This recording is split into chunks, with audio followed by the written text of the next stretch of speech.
A França tomou uma importante decisão sobre o uso da hidroxicloroquina. Mais informações direto da Europa com o nosso correspondente Ulisses Neto. Ulisses, qual é essa decisão?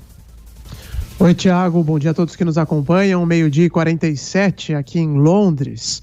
A situação lá na França é a seguinte: o governo local decidiu hoje proibir o uso de hidroxicloroquina para tratamentos do Covid-19.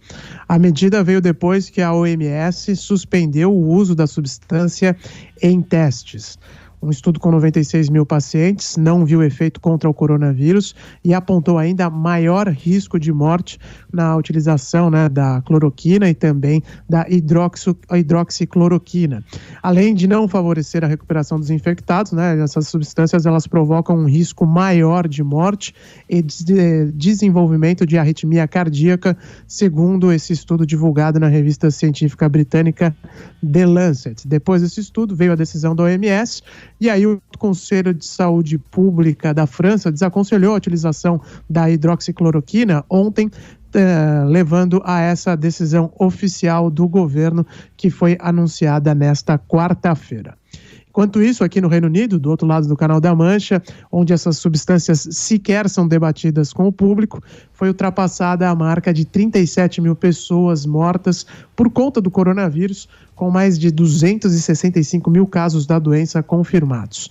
As estatísticas são macabras e mostram a dimensão da tragédia por aqui, mas também mantém a tendência de arrefecimento da pandemia. Foram 134 mortes nas últimas horas, com cerca de 2 mil novos casos testados em território britânico. E diante dessa situação, o governo de Boris Johnson tenta implementar esquemas que permitam o retorno de alguma normalidade, Ontem, o gabinete do conservador anunciou que micro-quarentenas devem ser implementadas na Inglaterra para conter o coronavírus. E enquanto essas regras por aqui vão sendo lentamente relaxadas, a preocupação com uma segunda onda de contaminações cresce bastante também, simplesmente porque a economia britânica corre risco de entrar em colapso se algo parecido às últimas semanas voltar a acontecer neste ano. O governo, inclusive, já dá indícios de que o programa de apoio à renda e proteção do emprego está perto do seu limite e, por isso, não vai mais aceitar novos inscritos,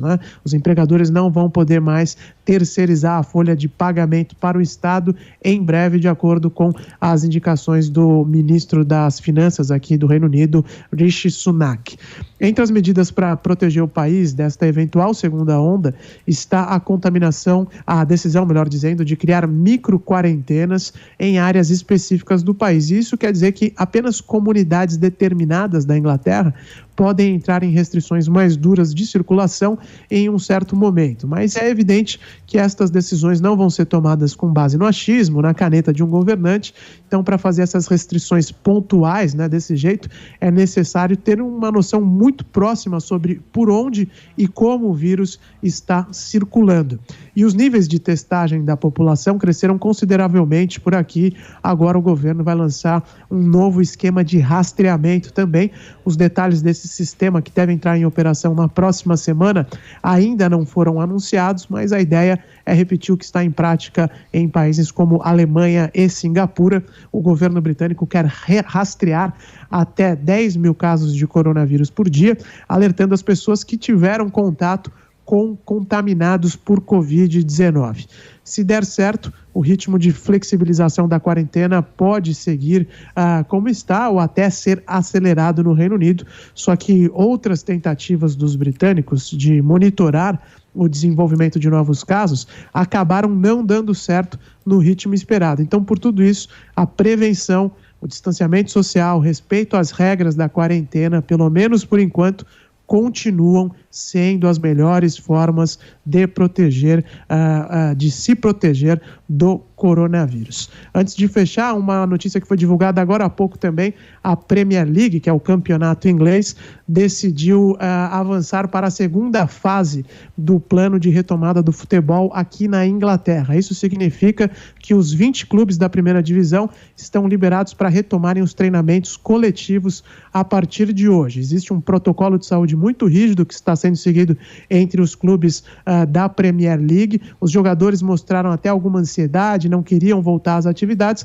mas essa decisão foi tomada hoje em conjunto entre os 20 clubes, os representantes dos jogadores e de todas as partes envolvidas no futebol. Mas apesar dessa retomada do treinamento, a gente ainda não sabe quando o calendário será de fato retomado por aqui, muito provavelmente no final do mês de junho. Thiago.